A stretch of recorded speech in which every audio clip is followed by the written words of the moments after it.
आदाब नाजरीन, आप देख रहे हैं गुलिस्तान न्यूज। 12 बज चुके हैं। उर्दू खबरनामा लेकर मैं आपका मेजबान गौहर कुछ आपकी खिदमत में हाजिर। तबसरात से पहले नजर डालते हैं सुर्खियों पर।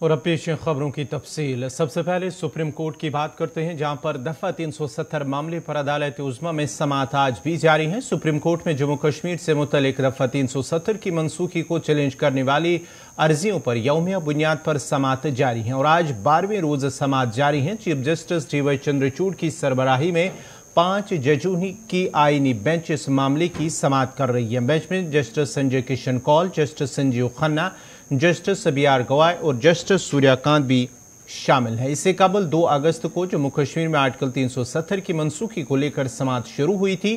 जम्मू कश्मीर के वकला की जानिब से पेश किए गए दलाइल पहले ही मुकम्मल हो चुके और अब सरकार की जानिब से सॉलिसिटर जनरल अपना मौक़िफ़ सामने रख रहे हैं।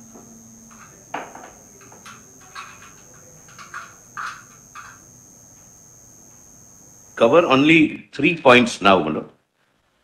The interpretation of Article 370, which according to us is the correct interpretation, subject to, Malord, meeting with your Lordship's approval.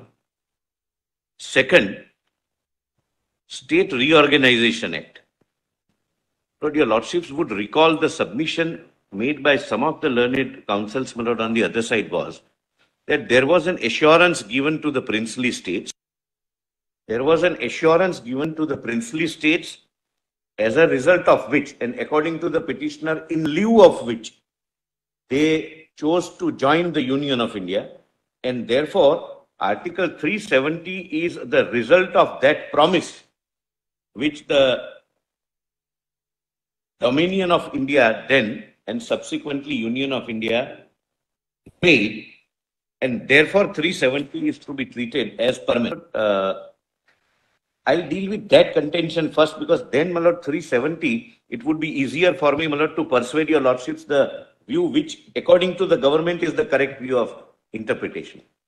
Lord, this question arose for the first time in the case of Madhav Rao Scindia, where the government withdrew the privy purses. At the privy purses where a bargain in lieu of which the princely state acceded to Union of India. So there were 2 constitutional provisions, namely Article 291 and 362, which provided for the privy purses. But the central government exercised the powers under Article 366 and deleted the term princely states and construed that since princely states no longer exist, there is no question of privy purses or other privileges. The definition was princes.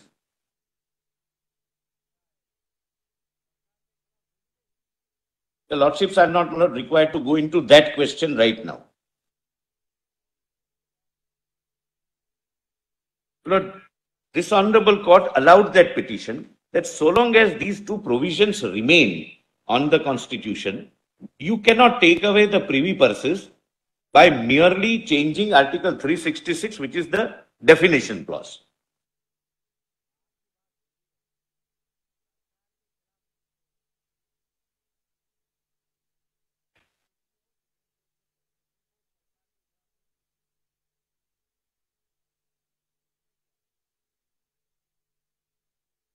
Their contention is that this is what has been done by altering Article 367.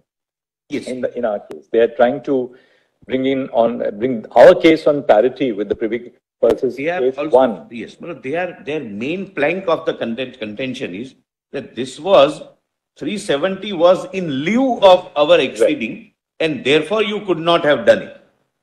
But after the judgment in Madhav Rao Scindia, the government repealed or that is a constitutional amendment. Constitutional amendment under 360. Correct. Lord, I'm saying that, Mr. Shankar Narayan. I was just about to answer that. It was a constitutional amendment. Lord, government repealed that. So the root was taken away. That is namely Article 291 and 362. Lord, I will cover only 3 points now.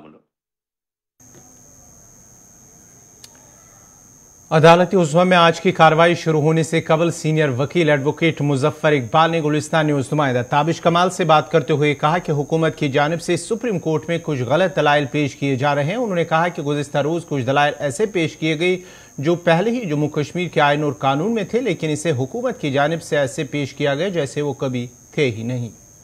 हम भी नहीं कहते हैं कि भारत के संविधान से ऊपर है, लेकिन वो भी संविधान था, कॉन्स्टिट्यूट असेंबली ने बनाया था।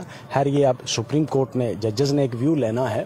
हमारा जो अपना व्यू है और दलील जो हमारी बिफोर सुप्रीम कोर्ट है वो ये है कि दानू कॉन्स्टिट्यूशन थे और दानू कॉन्स्टिट्यूशन में कोई तजाद नहीं था।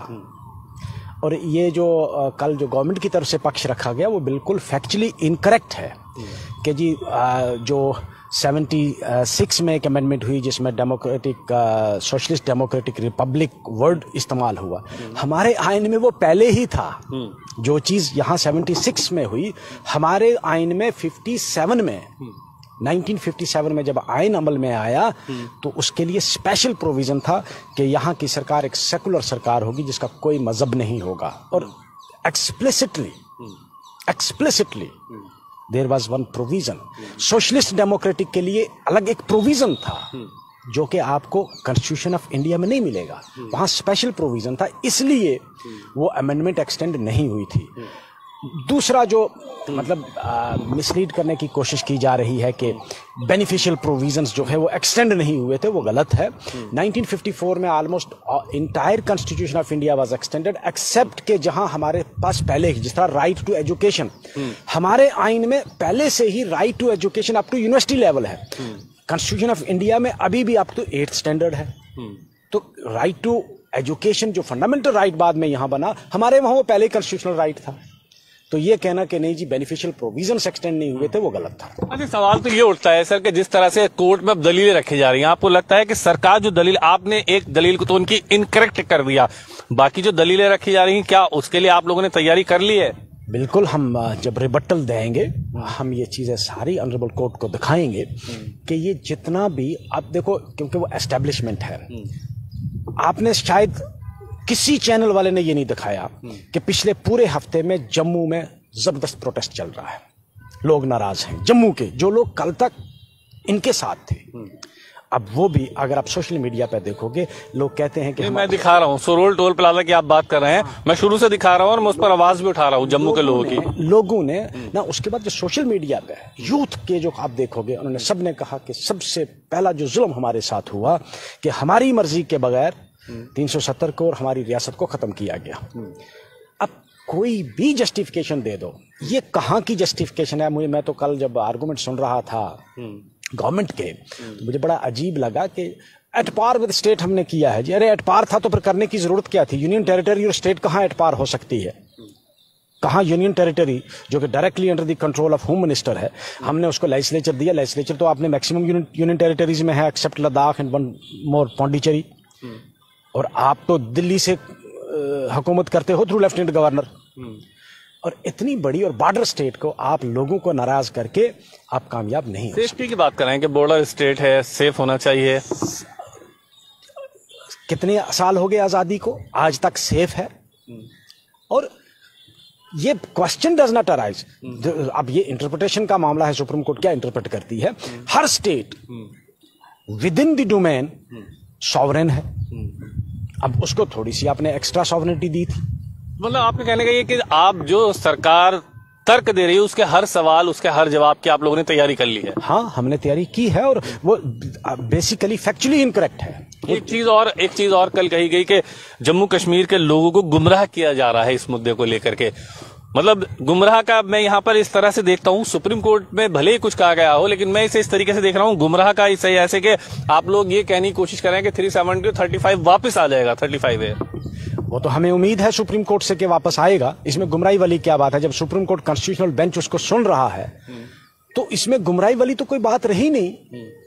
लेकिन भाई, जब सुप्रीम कोर्ट में आर्गुमेंट चल रहे हैं, हमें तो उम्मीद है, हमें कॉन्स्टिट्यूशन और कॉन्स्टिट्यूशनल इंस्टीट्यूशंस पे पूरी उम्मीद है। अब बीजेपी वाले और सरकार लोगों को ये इंप्रेशन दे रही है कि नहीं जी, जिस तरह के प्री डिसाइडेड है कि ये वापस नहीं आ सकता, तो वो तो कहना कंटेम्प्ट ऑफ कोर्ट है। भाई, you are prejudging the things, वो तो गलत है। हम तो उम्मीद लगाए बैठे हैं कि जो सुप्रीम कोर्ट फैसला हमारे साथ इंसाफ करेगा जम्मू कश्मीर की आवाम के साथ। और जम्मू कश्मीर इंतजामिया ने जहां प्रधानमंत्री आवास योजना के बेजमीन इस्तेफादा कुनंदगान को 5 मरला जमीन की अलाटमेंट या लीज के लिए रहनुमा खतूत जारी कर दिया, वहीं नेशनल कॉन्फ्रेंस के लीडर और रुकन parliament retired justice Hasnain Masoodi ने कहा है कि हुकूमत को चाहिए कि 5 मरले उन लोगों को दिए जाए जो जम्मू कश्मीर के मुस्तकिल बाशिंदे हो। आदि जहाँ तक 5 मरले ज़मीन देने का मामला है, तो हम चाहते हैं कि ये 5 मरले ज़मीन जहाँ भी हो वो यहाँ के जो परमानेंट रेजिडेंट्स हैं उनको दी जाए, जो मुस्तकिल बाशिंदे हैं उनको ये दिए। जहाँ जहाँ भी आप पाएँ कि मुस्तकिल बाशिंदों के पास अपनी रेजिडेंशियल प्लॉट नहीं है तो वहाँ उनको दी जाए ये ज़मीन। लेकिन जो प्रपोजल है कि डोमिसाइल को, तो डोमिसाइल, ये बुनियादी बात यह है कि डोमिसाइल का जो कॉन्सेप्ट है वो कहाँ से शुरू होता है? 5 अगस्त से, रीऑर्गेनाइजेशन एक्ट से, क्योंकि यहाँ पर सब कॉन्सेप्ट जो था वो स्टेट सब्जेक्ट का है भी हमारी नज़र में, स्टेट सब्जेक्ट का। तो जब सुप्रीम कोर्ट समाअत कर रही है, जब सुप्रीम कोर्ट ये देख रही है कि क्या वो 5 अगस्त के फैसले आईन तो दुरुस्त थे, तो ये अव्वल बात ये है कि ये डोमिसाइल जो आप कह रहे हैं, ये डोमिसाइल कैसे हो सकता है? क्योंकि हमारा, लेकिन उसके बाद भी हमारा इसरार रहेगा, अगर आप कहीं पर दे रहे हैं, कोई अराजी दे रहे हैं, तो फिर आप उनको दीजिए जो यहाँ के मुस्तकिल बाशिंदे हैं, स्टेट सब्जेक्ट है। बस उसके बाहर जो, अगर आप कहेंगे जो डोमिसाइल की आप तारीफ ला रहे हैं, उससे इसके साथ हमारी एक ऑब्जेक्शन है, हमारा एक उज़र है, क्योंकि ये एक दरवाज़ा खोलेगा कि जहाँ पर वो ऐसे जो स्टेट सब्जेक्ट्स नहीं है, परमानेंट रेजिडेंस नहीं है, उनके यहाँ पर जो उन अशखास को बसाने का। तो इसके बारे में ये उज़र है कि क्योंकि देखिए, अगर आप 7 रियासतों में कोई ऐसा कोई प्रोग्राम नहीं है, तो और वहाँ का जो बाशिंदा है, हम ज़मीन की अलाटमेंट क्या, हम वहाँ पर जा नहीं सकते, आप और मैं जा नहीं सकते वहाँ पर जब तक कि हमारे पास परमिट ना हो। तो यहाँ पर जो ये आप कह रहे हैं डोमिसाइल, तो हमारी ये एतराज़ है कि ये ज़मीन अगर मिलनी है। दूसरी बात ये है, अब खदशात कैसे हो जाते हैं? देखिए, पार्लियामेंट में एक सवाल के जवाब में ये फिगर्स दिए गए, कोई 20,000 से कम यहाँ पर ऐसे अफराद हैं जिनके पास अपनी ज़मीन नहीं है। देखिए, हमने कंफ्यूज नहीं करना चाहिए। जो प्राइम मिनिस्टर आवास योजना है कि मकान बनाने के लिए एआनत का है, वो प्लॉट के अलाटमेंट के साथ कंफ्यूज नहीं करना चाहिए। वहाँ ये आए फिगर्स से सिर्फ 20,000 से कम है, और आज आप कह रहे हैं कि नहीं 2 लाख के करीब हम दे रहे हैं। तो ये देखिए जनाब, ये तो हमारे ये अंदेशे बढ़ा रहे हैं, जो हमारी जो हम वो, और ये अंदेशे आप खुद कहेंगे कि ये जायज़ अंदेशे हैं, और जो हम चाहते हैं कि सिर्फ अगर आप दे रहे हैं तो फ़कत दे दें। बढ़ते आगे बात जरा शुमाली कश्मीर से इस वक्त की बड़ी खबर, जहां पर लापता एग्जीक्यूटिव इंजीनियर की लाश को बरामद किया गया है। जिला बारामूला में चंद रोज कबल ही एग्जीक्यूटिव इंजीनियर गुरमीत सिंह लापता हुए थे, जिसके बाद ही अब आज उनकी लाश दरियाए जहलम से बरामद हुई है। 25 अगस्त की शाम को एग्जीक्यूटिव इंजीनियर गुरमीत सिंह लापता हुए थे, और उसके बाद ही एक टीम तश्कील दी गई है। गुरमीत सिंह की तलाश करने के लिए SIT तश्कील दी गई थी। गुरमीत सिंह की गाड़ी और मोबाइल पहले ही बरामद हुआ था, और आज सुबह ही उनकी लाश दरिया जहलम के किनारे बरामद हुई है। पहले मकामी लोगों ने उनकी लाश को देखा है, उसके बाद ही पुलिस को इतला दी गई है, और पुलिस मौके पर पहुंची, जिसके बाद ही पुलिस ने लाश को अपनी तहवील में ले लिया है। फिलहाल उनके जो तिबी और कानूनी लवाजमात हैं वो किए जा रहे हैं। उसके बाद ही उनकी लाश को बाज़ाब्ता तौर पर आखिरी रसूमात के लिए उनकी लवाकीन के हवाले की जाएगी। लेकिन आपको बताते चले कि 25 अगस्त को ये लापता हुए थे और उसके साथ साथ ही उनकी गाड़ी, मोबाइल फोन वहां पर बरामद हुए थे पहले ही पुलिस को। उसके बाद ही अब उनकी लाश दरियाए जहलम से बरामद हुई है। एग्जीक्यूटिव इंजीनियर गुरमीत सिंह जो 25 अगस्त की शाम लापता हुए थे, उसके साथ ही अब वो आज सुबह उनकी लाश दरियाए जहलम से बरामद हुई है। बारामूला से बड़ी खबर, जहां पर गुरमीत सिंह की लाश, जो एग्जीक्यूटिव इंजीनियर थे, उनकी लाश आज सुबह दरियाए जहलम से बरामद हुई है। तफसीलात के लिए सीधा चलते हैं बारामूला, जहां हमारे साथ है इरशाद अहमद। इरशाद, जरा तफसीलात दीजिएगा, क्या कुछ अपडेट है इस हवाले से? जो खबर आ रही है कि गुरमीत सिंह की लाश बरामद हुई है, क्या कुछ अपडेट है? जी बिल्कुल गवार, अगर हम शुमाली कश्मीर के बारामूला के कांडबाग इलाके की बात करें, जहां से ये गुरमीत सिंह जो है ताल्लुक रखता है इस कांडबाग इलाके से, और देखा जाए ये कई दिनों से मिसिंग था। 25 तारीख दिन के तकरीबन 6:30 बजे जो है ये घर से निकले और बाज़ाब्ता तौर पर ये कहा गया था, घर में जो अहलिया है उसको ये कहा गया था क्योंकि कुछ काम की गर्ज से मैं बाहर जा रहा हूँ। और पहले जो है डाक बंगलो में मीटिंग हुई, उसके बाद जो है ये शीरी की तरफ गया क्योंकि ये कहा जाता है, और उसके बाद जो है पूरी तरह से जब इन्वेस्टिगेशन चली, हालांकि सर्च ऑपरेशन चलाया क्योंकि उस वक्त जब ये मिसिंग हुआ था, जब ये घर नहीं पहुंचा, और उसके बाद जो है घर वाले भी परेशान हो गए और जो इनके रिलेटिव्स हैं वो भी परेशान हुए। उसके बाद जो है पुलिस को इतला दी। पुलिस ने तब से आज तक जो है सर्च ऑपरेशन चलाया मुख्तलिफ जगहों पे, या हम दरियाई जहलम के हवाले से बात करें, इसके रेस्क्यू ऑपरेशन भी चलाया गया था क्योंकि ये शक शुबा था। क्योंकि जब ये शीरी की तरफ गया और वहां से ये लौट के वापस आया, दाना का मोड़ पे जो है इसने अपनी गाड़ी रखी थी, हालांकि उसमें कुछ चीजें भी थी वो भी रिकवर की गई। हालांकि उसके बाद पुलिस भी यहाँ पे आया, और देखा जाए चाहे हम मुकामी लोगों की बात करें, उसके बाद जो है पूरी तरह से जो है इन्वेस्टिगेशन पे जो सिट जो SIT जो तश्कील थी जम्मू कश्मीर पुलिस के साथ साथ डिस्ट्रिक्ट एडमिनिस्ट्रेशन ने, हालांकि उसके बाद जो है पूरी तरह से इन 2-4 दिनों में जो है तहकीकात के साथ साथ जो सर्च ऑपरेशन चला। हालांकि अभी थोड़ी देर पहले जो है लोअर झेलम पावर प्रोजेक्ट का जो डैम है वहीं से इस डेड बॉडी को जो है निकाला गया, और लोगों में जो है काफी जो गुस्सा है, और गुस्से के साथ साथ जो है ये बिल्कुल गमगीन हो चुके हैं क्योंकि ये शक जो है ये AEE था RNP महकमे में। और जब ये अभी थोड़ी देर पहले जो है न्यूज़ आए, उसके बाद जो है यहाँ पे कोहराम बरपा, पूरी सिख समुदाय के लोग जो है वो यहाँ पे पहुंचे। गुरुद्वारा प्रबंध कमेटी हो, चाहे DIG नॉर्थ कश्मीर हो, चाहे SSP बारामूला हो, या जिला इंतजामिया के जो अफसरान हैं वो स्पॉट पे पहुंचे। और अभी इरशाद, जरा ये बताएगा कि पुलिस इस हवाले से क्या कुछ, पुलिस ने इब्तिदाई रिपोर्ट के हवाले से कुछ कहा है कि क्या कुछ लग रहा है जिस तरह से उनकी लाश दरिया जहलम से बरामद हुई है? देखिए गवार, अभी कुछ नहीं कह सकता है क्योंकि सिट जो टीम है वो भी तश्कील दी गई थी, और अभी थोड़ी देर पहले जो है इस डेड बॉडी को जो है GMC की तरफ जो है रवाना किया गया, और वहां से जब पोस्टमार्टम होगा पूरी डिटेल जो है वो सामने आएगी, और उसके बाद जो है पूरा खुलासा होगा। फिलहाल जो है पुलिस या डिस्ट्रिक्ट एडमिनिस्ट्रेशन की तरफ से जो है लगातार ये कोशिशें हैं की जा रही हैं कि इसमें क्या कुछ है वो सामने लाने की जरूरत है। फिलहाल हम भी कोशिश कर रहे हैं, मुकामी लोग, चाहे हम यहाँ पे सिख कम्युनिटी के साथ साथ चाहे मुस्लिम कम्युनिटी के लोग हैं, वो शाना पशाना जो है इनके घर वालों के साथ हैं। इसमें पूरी तरह से जो है छानबीन होनी चाहिए ताकि ये पता चले कैसे क्या ये इंसिडेंट हुआ है। और देखा जाए ये जो डेड बॉडी है ये बिल्कुल जो है GMC की तरफ जो है रवाना किया गया, और देखा जाए ये अभी थोड़ी देर पहले हमने ये पता किया ये कहाँ पे पहुंची, और बारामूला में जो ही ये पहुंची और वहां पे सिख समुदाय के लोग जो है वो एक ही जगह जो है जमा हो चुके हैं, और उसके बाद जो है वो आहिस्ता आहिस्ता यहाँ पे GMC में जाएंगे, और वहां पे जो है पोस्टमार्टम होगा, और उसके बाद जो है रिपोर्ट सामने आएगा। बहुत बहुत शुक्रिया इरशाद अहमद, आपका बारामूला से तफसीलात फराहम कर रहे थे, जहां पर एग्जीक्यूटिव इंजीनियर गुरमीत सिंह की लाश को आज सुबह ही बरामद किया गया है। 25 अगस्त की शाम को गुरमीत सिंह लापता हुए थे, उसके बाद ही उनकी तलाश लगातार जारी थी, लेकिन आज सुबह उनकी लाश को बरामद किया गया है दरियाए जहलम से। मकामी लोगों ने उनकी लाश देखी, उसके बाद ही पुलिस को इत्तला दी, और पुलिस मौके पर पहुंची, जहां पर उन्होंने लाश को अपनी तहवील में ले लिया। उसके बाद ही अब कानूनी और तिबी लवाजमात मुकम्मल होने के बाद ही लाश को आखिरी रसूमात के लिए उनके लवाकिन के, उनके घर वालों के हवाले की जाएगी। शुमाली कश्मीर के बांडीपुरा जिला के निस्बल इलाके में आज एक अलमनाक वाकया पेश आया है, जिस दौरान एक 7 साल बच्चे को तेंदुए ने खला कर लिया है।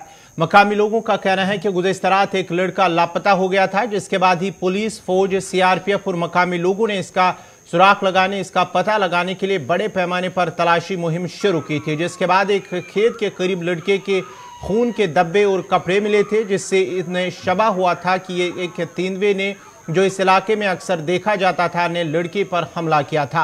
1 घंटे से ज्यादा की तलाश के बाद ही आज अल सुबह ही लड़के की मशक़शुदा लाश निस्बल में एक करीबी पहाड़ी से बरामद हुई है, जिसकी शनाख्त जैद बशीर के तौर पर हुई है। ताहम पुलिस ने कानूनी कार्रवाई के बाद लाश को आखिरी रसूमात के लिए उनके अहले खाना के हवाले कर दी गई हैं, जिसके बाद उनका नमाज जनाजा भी अदा किया गया, जिसमें लोगों की एक बड़ी तादाद ने शिरकत की।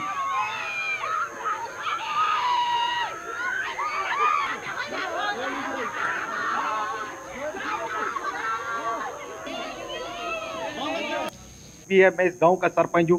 मैंने इनको 1000 बार बोला कि हमारे भेड़, हमारे जो जानवर है वो हर रोज इन्होंने 10-15 जानवर खाते थे। 1 महीने में ये 10-15 शिकार करता था, लेकिन बदकिस्मती की वजह से ये नेज़बल का जो ये जंगल है ये गांदरबल के साथ आता है। निकल नहीं सकते, हमारी औरतें बाग में नहीं जा सकते, हमारे बच्चे खेल नहीं सकते, लेकिन आपने कहीं से टस से मस नहीं हुए सकते। इसका यही रीजन है जो वाइल्ड लाइफ की नाकामी है, नाकाबिलियत है, उसी ने हमको घर के पास ही है, 2-3 मिनट का फासला है, वहां पे मस्जिद में ये नमाज पढ़ के कुरान पढ़ते हैं। यहाँ पे सारे बच्चे जाते दरसगाह, तो ये वहां से वापस निकल रहा था। मैं बोल रहा हूँ कि ये गांव में आया है, यहाँ पे इतना जंगल है, लेकिन आज तक वाइल्ड लाइफ वाले क्लास से मस नहीं हुए। ये बहने, हम घर से निकल नहीं पाते हैं, हम दहशत में जी रहे हैं, और हम चाहते हैं कि इसको जल्द से मारा जाए, इसको पकड़ा जाए। शाम खोफ्तन नमाज पढ़ द्राय नबर, तो अचानक गौ ये बच्चे नमाज आम। तो पता कि यह सोन नेज़बल फर फलिंग एरिया, यह पहाड़ी एरिया, अत जंगल जरूरी, अत मतलब गसान ज्यादा निगरानी तीज कहीं, और एप्रीहेंशन कुछ साथ गि ब्या वाक़ा, अम ब्रो गो वाक़ा यह वाक़ा, मगर government has now take any step. करान रिक्वेस्ट तमाम कि प्लीज मुतलक महकमस कि तिम कर एंटरटेनमेंट अत मज, और मेहरबानी कर गौर कोस तफात कर ये एप्रीहेंशन कि मतलब बे मा ग वकवा, और परस तय वकवा, मगर कह मतलब हम यहाँ वन योर, मगर अत मज कोई गौर कोस कर, अगर कह the concern department his responsibility.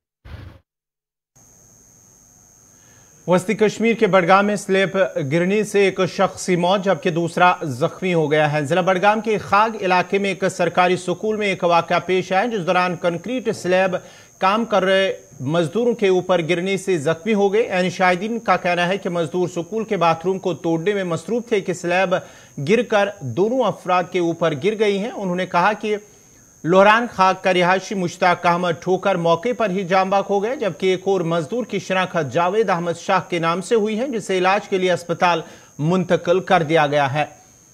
Police और सिविल हुकाम सूरत हाल का जायजा लेने के लिए मौके पर पहुंचे, उसके बाद ही केस दर्ज करके तहकीकात शुरू कर दी है।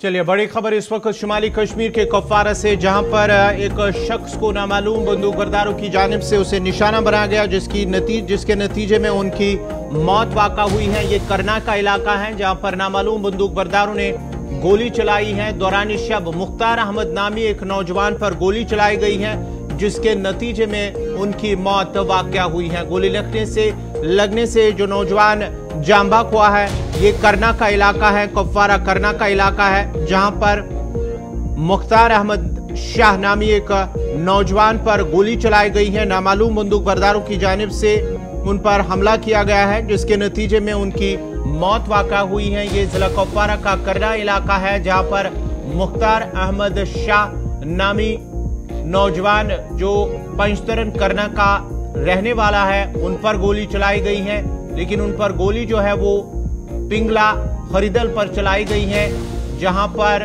उनकी मौत वाक़ा हुई है।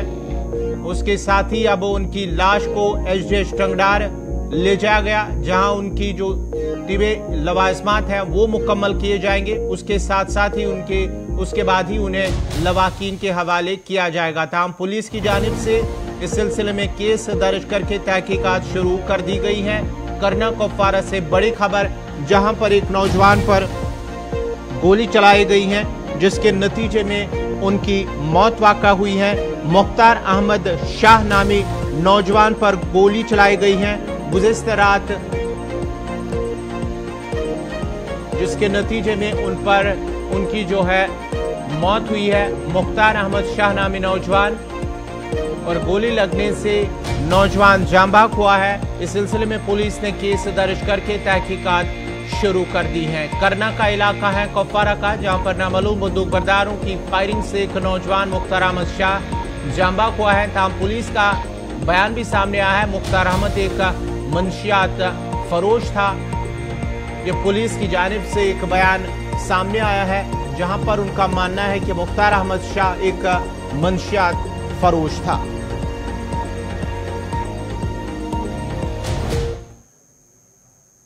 नाजरीन, इसी के साथ ही उर्दू खबरनामा इख्तिताम पजीर हुआ चाहता है। अपने मेजबान गौहर कुछी को इजाजत दीजिए। अल्लाह हाफिज।